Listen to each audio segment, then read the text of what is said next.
ponemos un poquito por abajo. Ahí está. Bueno, esta sería la expresión del rendimiento en función del factor de carga. Pero ¿qué aparece? Aparece el coseno de phi. Aparece el coseno de phi. Entonces, pasemos un poquito para arriba. ¿Qué nos interesa ahora? Nos interesa averiguar el rendimiento máximo. ¿Cuándo se produce el rendimiento máximo? Si dejamos constante el transformador y derivamos e igualamos a cero con respecto al factor de carga, llegamos a determinar que el rendimiento máximo se produce cuando la potencia de vacío es igual a Kc cuadrado por la potencia de cortocircuito. De ahí despejamos y el término del factor de carga para el rendimiento máximo vale la raíz cuadrada de P0 sobre Pcc, la potencia de vacío sobre la potencia de cortocircuito.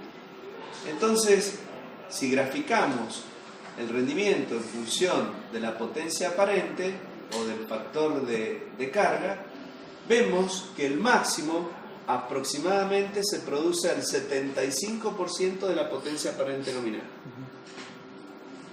O el factor de carga es aproximadamente el 0,75. ¿Sí? Es lo mismo. Es ahí cuando se produce el máximo rendimiento y el maximorum, digamos, el más máximo de todos los máximos, es cuando el coseno de phi es igual a 1. ¿Sí? El máximo de rendimiento se genera ahí. ¿Sí? O sea, con carga resistiva pura. ¿Está claro? Con carga resistiva pura. Y el otro detalle es que acá se graficó las pérdidas en el hierro y ahí vemos cómo son constantes porque son independientes de la carga. La carga, ustedes van a escuchar que nosotros decimos carga cuando hablamos de corriente. ¿Está bien? Sí. Cuando hablamos de corriente decimos de carga. Está en carga significa que hay corriente. ¿Está bien? Y por otro lado, como el joven bien lo apuntó, las pérdidas en el hierro se encuentran con el ensayo a tensión constante. Y la tensión no cambia. Por lo tanto, las pérdidas en el hierro no deben cambiar. Hay otros detalles que son importantes y es la frecuencia. ¿Sí? La frecuencia también es una variable que permanece constante en este ensayo. Porque si yo modifico la frecuencia, se modifican las pérdidas en el hierro. Porque las pérdidas en el hierro varían con el cuadrado de la frecuencia. ¿Está bien? Entonces, las pérdidas en el hierro permanecen constantes y en cambio, las pérdidas en el cobre varían con el cuadrado de Kc, por eso tienen esta exponencial. Sigan. Entonces, acá tienen un estudio para un régimen de carga no constante. Bueno, lo que se saca es una corriente de carga promedio, digamos, o valor cuadrático medio en función del periodo que se toma. Eso es para el análisis de costos. Para el análisis de costos se toma este valor cuadrático medio. ¿Por qué? Y porque el transformador no consume siempre lo mismo. Yo les decía, por la mañana podemos tener un consumo, a la tarde otro y a la noche otro. Entonces en el transformador, bueno, tenemos que distintas cargas, corrientes de carga que en un periodo equivalen a este valor de IC que lo obtenemos por la raíz cuadrada, que es el valor cuadrático. Sigan. Bueno, ahí está lo que les decía, el costo total es el costo de adquisición más los gastos anuales que surgen de esta polinómica. ¿Sí? Eso ahí entra el interés en juego y fíjense, aparecen las pérdidas en vacío y en cortocircuito. Lo que significa que el transformador, digamos, es una inversión que se hace donde se deben contemplar esas pérdidas, porque esas pérdidas van a convivir con el transformador durante toda su vida útil. Entonces, en los costos, esas pérdidas intervienen y son muchos miles de pesos, millones.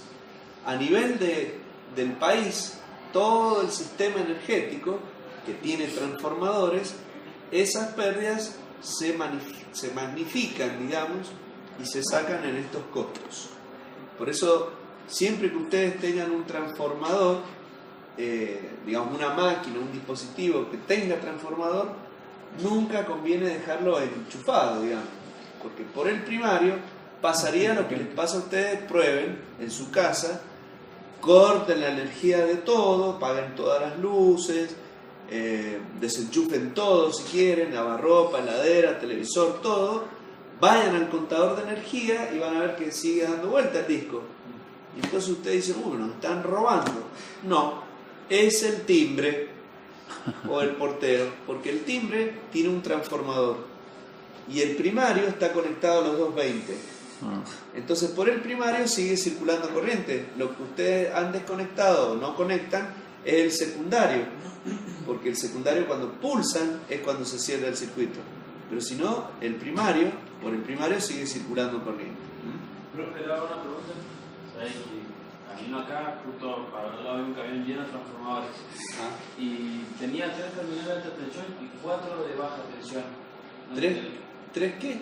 Tenía 3 conectores Sí. que se mandaban. Sí. Es un transformador de distribuciones. Es el que va Se para... saca el neutro. Claro, del cuarto ¿Pero se saca... quién usa el neutro? ¿La masa del transformador? No.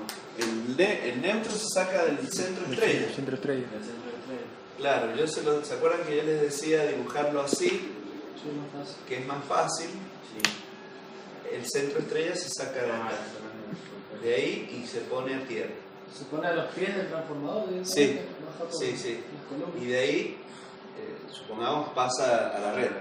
Entonces vos podés tener la posibilidad de sacar monofásico. ¿Está bien? Si no, no tenés posibilidad de tener los 220. Claro. Generalmente todos los transformadores de distribución son así. Era de 400 kilovoltios. KVA. Cada 400 es grande. Y puede ser para un barrio, puede ser para una fábrica. En el caso de las fábricas, el transformador lo puede poner EDEMSA o lo puede poner el dueño de la fábrica. Entonces, si lo pone el dueño de la fábrica, él se hace cargo del mantenimiento y ahorra costos porque le paga la energía a precio mayorista. Profe, puede ser que en distribución o en transmisión haya visto, en vez de las 3 fases que vienen colgadas, el neutro o una cuarta. No, el cuarto cable que vos podés haber visto se llama hilo de guardia. Y ese hilo de guardia es para los rayos. Para un pararrayos. ¿Sí? Es un pararrayos. Sí, el hilo de guardia produce un apantallamiento que cubre a las 3 fases, para que los rayos no caigan sobre la fase y caigan sobre el hilo de guardia. Entonces la onda del rayo es una onda viajera. Entonces llega a un punto donde se descarga a tierra. Y el apantallamiento es para evitar que caiga sobre la fase o una de las fases. Si cae sobre una de las fases, se suma al valor de la tensión y es un desastre. Sí, igual no creo que avance mucho, directamente desintegra el cable, apenas lo toca. No puede viajar. ¿Puede? ¿Sí? Bueno, vamos más abajo. Ahí lo tienen, eso es lo que has visto vos. Ahí tenés la parte de alta. Un detalle para que ustedes tengan noción de estas cosas, fíjense, el joven, ¿cómo se dio cuenta que esta era la parte de alta? Por el tamaño de los aisladores. Los aisladores, este cuerpito que ven ustedes allí, por cada cuerpo del aislador, depende del material, si es porcelana, vidrio o PVC, tiene un nivel de tensión, pero más o menos, para que tengan una idea, son 13 kilovoltios por cada cuerpo. Entonces ustedes, cuando quieren saber una línea de qué tensión se trata, cuentan el número de estos cuerpos, lo multiplican por 13, 15 y les va a dar el valor de la tensión que lleva esa línea. ¿Tá? Entonces fíjense acá, este es de 13,2 porque tiene un solo cuerpo. Y esta forma acampanada es para el agua, para que el agua escurra. ¿Está bien? Bueno, acá tienen, del otro lado, tienen 1, 2, 3, 4, que es la parte de baja tensión. El cuarto, que es este, es de donde se toma la tierra, ¿ven? Es el conductor de tierra. El devanado es un devanado tipo de galletas, ahí dice, el de alta tensión. De galletas significa que está hecho, en el laboratorio lo tenemos. por secciones. El devanado no es continuo, no es que yo empecé, pues vamos a hacer 100 espiras. El bobinador no es que dio vueltas 100 espiras, sino que hizo, por ejemplo, 10, no es 10, pero un ejemplo, hizo 10, sacó el principio y el fin, cortó, hizo otro, hizo 10, y entonces juntaron 10 secciones, 10 por 10 son 100, y ahí tiene las 100 espiras. Pero la primera y la última se suele, o sea, en vez de 10 tiene 12. La primera y la última son de amortiguamiento en el caso de que hubiera un cortocircuito. Entonces, si se quema el transformador, se queman estas dos. Y entonces cuando se lo descuba, se cambian esas secciones que se han quemado y las otras siguen funcionando. ¿Está bien? Esa es la idea de que sea de secciones. Y el otro concepto es que de la baja tensión, ¿sí?, salen las distintas derivaciones. Ahí está, fíjense que el de baja, normalmente las derivaciones se hacen del lado de alta. O sea, las derivaciones, los cambios de espiras. Porque yo, modificando la relación de espiras, modifico la tensión a la salida. Eso se llama regulación. ¿Para qué? Para compensar las caídas de tensión. Ustedes saben que la tensión U1 sobre U20 es N1 sobre N2. Si yo le modifico la relación de transformación, puedo modificar la tensión de salida del transformador. Ese regulador se conecta del lado de alta. ¿Por qué? Porque del lado de alta se trabaja con menos corriente. Entonces el regulador va moviendo un cursor, mueve en puntos, entonces modifica la relación de espiras, porque tiene distintas salidas. Entonces, de esa forma, si yo lo hago del lado de alta, cuando muevo el cursor no se produce arcos eléctricos que pueden ser dañinos porque la corriente es baja. ¿Está? Entonces por eso ustedes van a ver que el devanado de alta está por afuera del devanado de baja. Son concéntricos. ¿Está bien? Son concéntricos. Bueno. Estos ganchos son para sacar la tapa, porque acá lo que se saca es el interior, las bobinas, y queda la cuba. La cuba es donde está con aceite. Entonces esto se saca con una grúa y queda la cuba, el descube se llama, descubado. Y esos tornillos se llaman pasatapa, ¿sí?, que son los que pasan la tapa precisamente para el núcleo del transformador. Ese nivel de aceite es para saber, digamos, qué nivel de aceite tiene el transformador. Y si te vas más arriba, ahí tiene un tapón de aceite, y acá un depósito, este que se ve por atrás, que en realidad es más grande, es un tanque expansor de gases. Cuando circula corriente, el aceite se calienta y se dilata, y al dilatarse desprende gases. Esos gases se expanden en el tanque para evitar que aumente la presión en el interior de la cuba. En los transformadores, no de este tamaño, pero en otros de mayor tamaño, el transformador tiene un relé que se llama relé Buchholz. Es un relé que tiene una gota de mercurio, funciona con una gotita de mercurio.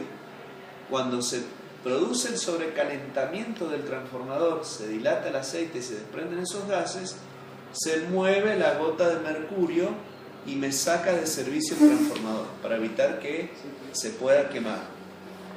Ese relé es tan perfecto, tan sensible, no perfecto, tan sensible, que ustedes son jóvenes, todavía se van a tener que entrenar, pero ustedes todavía no han vivido un sismo importante. Lo saco por la edad. No sé, ¿qué edad naciste vos? ¿Qué año naciste? 94. 94, claro.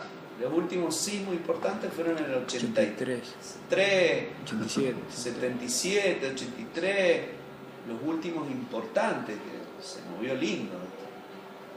Entonces eso es una conclusión que sacamos porque la generación de ustedes no ha tenido un sismo importante. Entonces no saben lo que es vivir un sismo de cierta envergadura. Les concreto. Cuando se produce un sismo, los transformadores se mueven. Todo se mueve, ¿cierto? Y el aceite. Y adentro el aceite se mueve también. Cuando se mueve, desprende gases. Entonces, activa el relé Buchholz. No porque el transformador se haya sobrecalentado, sino porque se movió por el sismo. Desprendió los gases e hizo que se disparara el relé. Por eso cuando hay un sismo importante, a los minutos se corta la energía. No es que DEMSA corte la energía para que... No.